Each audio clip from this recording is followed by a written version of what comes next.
नमस्कार दोस्तों, lead India law associates यानी लीला के इस वीडियो में आपका बहुत बहुत स्वागत है। दोस्तों, आज के वीडियो में मैं आपको बताऊंगा कि कोर्ट मैरिज के बाद क्या नौकरी में किसी भी प्रकार की दिक्कत होती है। नौकरी चाहे प्राइवेट हो या गवर्नमेंट हो, आपको कई टॉपिक्स को मैं इसमें कवर करूंगा और मैं आपको बताऊंगा कि क्या नौकरी में कोर्ट मैरिज के बाद कोई दिक्कत होगी। सबसे पहले मेरा टॉपिक यह है कि क्या कोर्ट मैरिज की वजह से मेरी नौकरी तो नहीं जाएगी। इस सवाल का मैं आपको जवाब दूंगा। बहुत सारे ऐसे कपल जो कि गवर्नमेंट जॉब करते हैं या गवर्नमेंट जॉब उनकी लगने वाली होती है या प्राइवेट जॉब करते हैं, तो उस समय उनके मन में एक प्रश्न होता है कि क्या मेरी नौकरी चली तो नहीं जाएगी। दोस्तों, मैं आपको यह बता दूं कि कोर्ट मैरिज करना आपका एक संवैधानिक और कानूनी अधिकार है। आपको संविधान ने कानूनी अधिकार दिया है। संविधान से आपको यह अधिकार मिला हुआ है कि आप अपने पसंद के व्यक्ति के साथ जीवन बिता सकते हैं, उसके साथ रह सकते हैं और आप उसके साथ शादी भी कर सकते हैं, चाहे आपके परिवार के लोग एग्री हों या ना हो।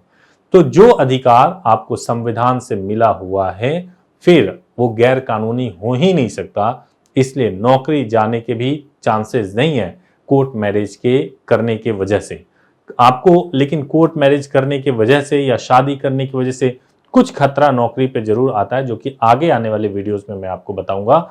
लेकिन संविधान हमारा कहता है कि यदि आप कोर्ट मैरिज करते हैं, कानून कहता है कोर्ट मैरिज करते हैं, तो आपके जॉब पे किसी भी प्रकार का कोई खतरा नहीं है। ये बिल्कुल स्पष्ट है। दूसरा जो इंपॉर्टेंट है कि कब खतरा हो सकता है, कब खतरा हो सकता है, अगर आप ये जानना चाहें तो देखिए, नौकरी में खतरा तब होगा जैसे मान लीजिए कई प्राइवेट सेक्टर के ऐसे जॉब होते हैं कि आपको जॉब इसी शर्त पे मिला हुआ है कि अनमैरिड हैं आप, इस वजह से आपको यह जॉब मिला हुआ है। अगर आप अनमैरिड हैं और अगर आपने जॉब मतलब आपको जॉब मिला है अनमैरिड होने की वजह से, और अगर आपने शादी कर लिया, अरेंज किया, कोर्ट मैरिज किया, ये मायने नहीं रखता है। आपने शादी कर लिया तो आपने जॉब के उस शर्त का उल्लंघन किया। जैसे मैं आपको फॉर एग्जांपल बताता हूं, कई जॉब्स ऐसे होते हैं, जैसे मान लीजिए कि प्राइवेट सेक्टर के जॉब होते हैं, वो ये कहते हैं कि हम अनमैरिड कपल को जॉब देंगे। रीजन उसका ये बताते हैं कि भाई उनके रहने में, उनको जो हम फ्लैट प्रोवाइड करते हैं या जो उनको घर प्रोवाइड कर रहे हैं उसमें दिक्कतें आएंगी, या कई दूसरे तरह के टर्म्स एंड कंडीशन होते हैं। अगर आपसे ऐसे किसी लेटर पे, ऐसे किसी कंडीशन पे साइन करवाया गया है, फिर आप शादी कर लेते हैं तो आपको दिक्कत हो सकती है। चाहे वो अरेंज हो, चाहे वो कोर्ट मैरिज हो, चाहे प्राइवेट जॉब हो, चाहे गवर्नमेंट जॉब हो, प्री कंडीशंस में आपको दिक्कत हो सकती है। लेकिन अगर कोई प्री कंडीशन नहीं है तो बिल्कुल भी दिक्कत नहीं होगी। अब एक और सवाल आता है कि मान लीजिए कि मेरी नौकरी लगी हुई है, ऑलरेडी जॉब लगा हुआ है, या फिर अब जॉब लगने वाला है, तो उस समय फॉर्म भरा जाता है और मैरिटल स्टेटस पूछा जाता है। अगर नौकरी लगने वाली है और मैरिटल स्टेटस पूछा जा रहा है, तो मैं क्या लिखूं कोर्ट मैरिज करने के बाद से? क्या मैं सिंगल लिखूं या मैरिड लिखूं? दोस्तों, इसका सीधा सा जवाब तो नहीं है, लेकिन मैं आपको बताता हूं। अगर मान लीजिए कि आप सिंगल लिखते हैं शादी करने के बाद भी, और आपका इंटेंशन है हाइड करना और बाद में उस शादी को डिस्क्लोज करना, तो ये कहीं से भी अपराध या किसी भी तरह का कोई क्राइम नहीं है जिससे कि आपके आपके नौकरी पे कोई खतरा आ जाए। आपने केवल, आप बाद में अपने डिपार्टमेंट अगर पूछती है, हालांकि पूछती नहीं है नॉर्मली, लेकिन बाद में अगर डिपार्टमेंट अगर आपसे पूछे कि आपका मैरिज रजिस्ट्रेशन का सर्टिफिकेट 2 साल पहले का है और आप सिंगल स्टेटस लिखते हुए आ रहे हैं, ऐसा क्यों?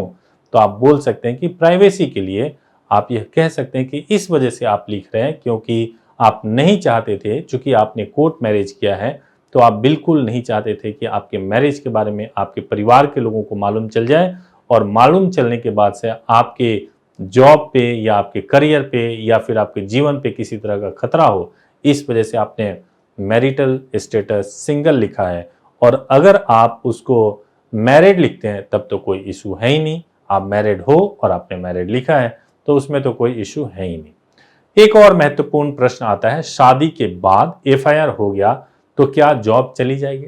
अक्सर ऐसा होता है कि शादी हो जाती है और आप गवर्नमेंट जॉब में हैं और घर वाले अपने खुंदक में आकर के वो आपके खिलाफ किडनैपिंग का, रेप का, ब्ला ब्ला अलग अलग आपके ऊपर एलिगेशंस लगा देते हैं। दोस्तों बिल्कुल मत घबराइए, क्योंकि आपकी बिल्कुल जॉब नहीं जाएगी।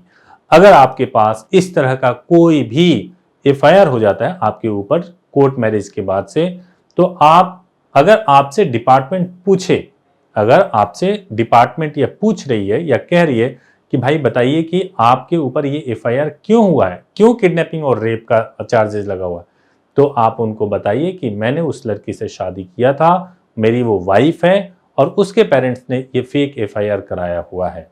और जो भी कोर्ट के प्रोसीडिंग्स चल रहे होंगे, जब वो आप अपने डिपार्टमेंट में बताएंगे, तो निश्चित रूप से आपके जॉब पे कोई खतरा नहीं आएगा और आपका जॉब बिल्कुल भी नहीं जाएगा। एक और लास्ट में जो है, कोर्ट मैरिज के बाद अपने विभाग को कैसे बताएं। कोर्ट मैरिज के बाद से यदि आपको अपने विभाग को बताना है, अपने डिपार्टमेंट में बताना है कि आपने कोर्ट मैरिज कर लिया है, तो इसको भी आप आसानी से बता सकते हैं। आप अपने विभाग में जो मैरिज सर्टिफिकेट आपको मिला हो, आप उसको ले जा करके दिखाएं और बताएं कि आपने कोर्ट मैरिज किया हुआ है, और वो सर्टिफिकेट देख करके आपके डिपार्टमेंट के लोग उस चीज को एक्सेप्ट कर लेंगे। लेकिन कई बार ऐसा होता है कि कई लोग अनजाने अनजाने में, जान के भी और अनजाने में, गलत सर्टिफिकेट बनवा लेते हैं। जैसे नोटरी पेपर पे शादी करवा लेते हैं। आप गवर्नमेंट जॉब में, आपको पता ही नहीं है, लेकिन आपने एफिडेविट के ऊपर नोटराइज करा के शादी कर लिया, वो फर्जी होता है, उससे आपको कोई बेनिफिट नहीं मिलेगा। इसके अलावा कई दूसरे लोग होते हैं जो कि शादी किया और प्रोटेक्शन ऑर्डर ले लिया, हाई कोर्ट से प्रोटेक्शन ऑर्डर, और प्रोटेक्शन ऑर्डर की कॉपी दिखाते हैं डिपार्टमेंट में, उससे भी आपको कोई बेनिफिट नहीं होता है। आपके मैरिज का रजिस्ट्रेशन अवश्य हुआ होना चाहिए, उसी से पता चलेगा कि आप मैरिड हैं और उसी से आपको प्रोटेक्शन भी मिलेगा। तो शादी के बाद यदि आपके ऊपर एफआईआर हो गया हो, तो यह वीडियो आपको कैसा लगा, इसमें जो कंटेंट थे वो कैसा लगा, अगर आपको अच्छा लगा हो तो जरूर इस वीडियो को लाइक कीजिएगा, चैनल को सब्सक्राइब कीजिएगा, बेल आइकन अवश्य प्रेस कीजिएगा। बहुत बहुत धन्यवाद।